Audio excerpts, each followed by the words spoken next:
Hello বন্ধুরা, আজকে তৈরি করে দেখাবো পুষ্টি গুণে ভরা সম্পূর্ণ নিরামিষ নোটে শাকের চচ্চড়ি। এটা দিয়ে কিন্তু নিমেষে এক থালা ভাত খাওয়া হয়ে যাবে। এটা কিন্তু খেতে অসাধারণ হয়। তাহলে চলুন দেখে নিই।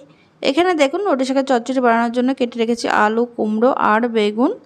আর দেখুন একটু ছোটো করে কাটতে হবে। আর এখানে নিয়েছি আমি এক আটি নোটে শাক, ভালো করে ধুয়ে একটু বড় বড় করে কেটে নিয়েছি। এবার দেখুন রান্নার জন্য সবার প্রথমে তেল দিয়ে দিলাম। এখানে আমি 2 চামচ সাদা তেল দিয়ে দিয়েছি। তেলটা ভালোভাবে গরম হয়ে যাওয়ার পর এখানে ছোট সাইজের যে বিউলির ডালের বড়ি সেটা দিয়ে একটু ভেজে নিচ্ছি। বড়িগুলো কিন্তু একটু লাল করে ভাজা হয়ে গেছে। এবার এগুলো তেল থেকে তুলে নেব।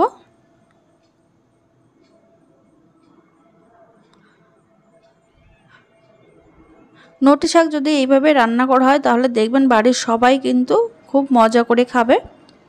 বড়িগুলো তুলে নেওয়ার পর ওই তেলের মধ্যে আমি দিয়ে দিলাম কেটে রাখা বেগুন।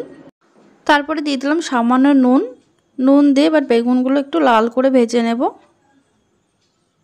হাই আছে দেখুন বেগুনগুলো ভেজে নিয়েছি 3 থেকে 4 মিনিট।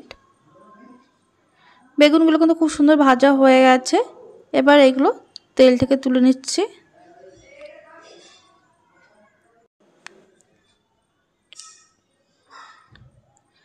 এবার ওই তেলের মধ্যে দিয়ে দিচ্ছি আমি এবার সর্ষের তেল 1 টেবিল চামচ। তেলটা ভালোভাবে গরম হয়ে যাওয়ার পর দিয়ে দিলাম শুকনো লঙ্কা, দিয়ে দেবো একটা তেজপাতা। এবার দিয়ে দেবো হাফ টিস্পুন পাঁচফোড়ন, দিয়ে দিচ্ছি 1 চামচ থেতো করা আদা। গ্যাসের আঁচ লোতে রেখে মশলাটা কিছুক্ষণ নাড়াচাড়া করে নেওয়ার পর এর থেকে যখন সুন্দর গন্ধ বের হবে তখন এর মধ্যে দিয়ে দিতে হবে কেটে রাখা আলু দিয়ে 15 থেকে 20 সেকেন্ড একটু মিডিয়াম আঁচে ভেজে নেব।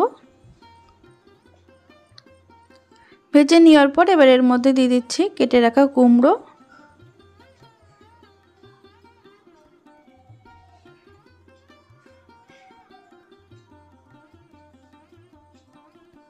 এবার এর মধ্যে দিয়ে দেব সামান্য নুন।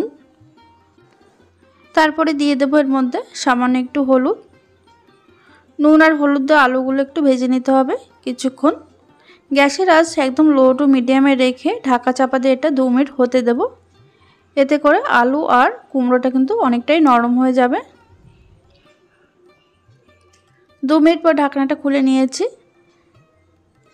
এবার একটু নাড়াচাড়া করে নেওয়ার পর এর মধ্যে দিয়ে দেব চেরা কাঁচা লঙ্কা। তবে ঝাল আপনাদের স্বাদ অনুযায়ী কম বা বেশি করতে পারেন। এখানে 4-5টা চেরা কাঁচা লঙ্কা দিয়ে ভালো করে মিশিয়ে নিচ্ছি। তারপরে এর মধ্যে দিয়ে দিচ্ছি এবার আগের থেকে ধুয়ে কেটে রাখা নোটে শাক। এই নোটে শাকের চচ্চড়ি ধোয়াটা গরম ভাতের সঙ্গে এতটাই অপূর্ব লাগে যে এটা কিন্তু এই দিয়ে এক থালা ভাত নিমেষেই খাওয়া হয়ে যায়। দেখুন একটু হালকা নাড়াচাড়া করে নেওয়ার পর এবার এর মধ্যে দিয়ে দেব স্বাদ মতো নুন দিয়ে এটা ঢাকা দিয়ে রেখে দিলে 1 থেকে 1.5 মিনিট, তাহলে দেখবেন অনেকটাই নরম হয়ে গেছে শাকটা। দেখুন 1.5 মিনিট পর আমি ঢাকনাটা খুলে নিয়েছি। এখানে শাকটা কিন্তু পরিমাণ অনেকটাই কমে গেছে। এবার কিন্তু মেশাতে খুব সহজ হবে।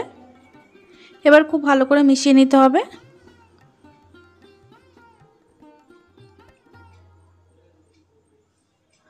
ভালো করে মিশিয়ে নেওয়ার পর এবার এর মধ্যে দিয়ে দিচ্ছি কিছুটা পরিমাণে হলুদ গুঁড়ো। তারপরে এর মধ্যে দিয়ে দেব আগে থেকে ভেজে রাখা বেগুন।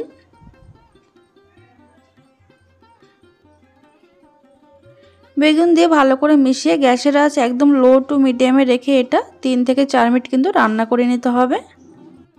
এবার অন্যদিকে এই চচ্চড়ি তৈরি করার যে একটা সিক্রেট মশলা যার জন্য স্বাদ দ্বিগুণ বেড়ে যাবে সেই মশলাটা আমি তৈরি করে নিচ্ছি। এখানে একটা তড়কা প্যান নিয়েছি, তার মধ্যে একটা শুকনো লঙ্কা দিয়েছি, 1 চামচ কালো সর্ষে, হাফ চামচ গোটা জিরে আর হাফ চামচ রাঁধুনি। গ্যাসের আঁচ একদম লোতে রেখে মশলাটা কিন্তু একটু ভেজে নিতে হবে। মশলাটা যখন খুব ভালোভাবে ভাজা হয়ে যাবে তারপর একটু ঠান্ডা হওয়ার পরে কিন্তু এটা একদম গুঁড়ো করে নেব। এই মশলাটা কিন্তু দুর্দান্ত একটা সেন্ট বা স্বাদ এনে দেয় এই রান্নাতে। তারপরে দেখুন 4-5 মিনিট পর ঢাকনাটা আমি খুলে নিয়েছি। ঢাকনাটা খুলে নেওয়ার পর তারপরে দিয়ে দিলাম ডালের বড়ি। ভেজে রাখা ডালের বড়ি দিয়ে ভালো করে মিশিয়ে নেব। এবার এর মধ্যে দিয়ে দেব হাফ চামচ মতো চিনি। যেহেতু নিরামিষ রান্না একটু মিষ্টি দিলে খেতে বেশি ভালো হয়। ভালো করে মিশিয়ে নিয়েছি। এবার উপর থেকে দিয়ে দেব সেই ভেজে রাখা মশলাটা। আমি সেটা ভালো করে গুঁড়ো করে নিয়েছি। মশলাটা কিন্তু এখানে পুরোটাই দিয়ে দিচ্ছি। মশলাটা দিয়ে ভালো করে মিশিয়ে নেব। মিশিয়ে কিন্তু খুব বেশিক্ষণ আর রান্না করা যাবে না। এই সময় কিন্তু আপনারা নুন মিষ্টিটা একটু চেক করে নিতে পারেন। এটা কিন্তু খুব ভালো করে মিশিয়ে নিয়েছি। এটা কিন্তু একদম রেডি। গ্যাস অফ করে দেবেন। নামিয়ে নিলে একদম পরিবেশন করার জন্য তৈরি হয়ে যাবে। তাহলে বন্ধুরা, আজকের এই নোটে শাকের চচ্চড়ি রেসিপি আপনাদের কাছে যদি ভালো লেগে থাকে তাহলে লাইক কমেন্ট শেয়ার করতে ভুলবেন না। আর যারা নতুন বন্ধু এখনও চ্যানেলটিকে সাবস্ক্রাইব করেননি, অবশ্যই চ্যানেলটিকে সাবস্ক্রাইব করে পাশে থাকবেন আর প্রচুর শেয়ার করে দেবেন। তাহলে বন্ধুরা, আজকের এই ভিডিওটি ভালো লাগলে আপনারা অবশ্যই বাড়িতে বানিয়ে আমাকে জানাতে ভুলবেন না।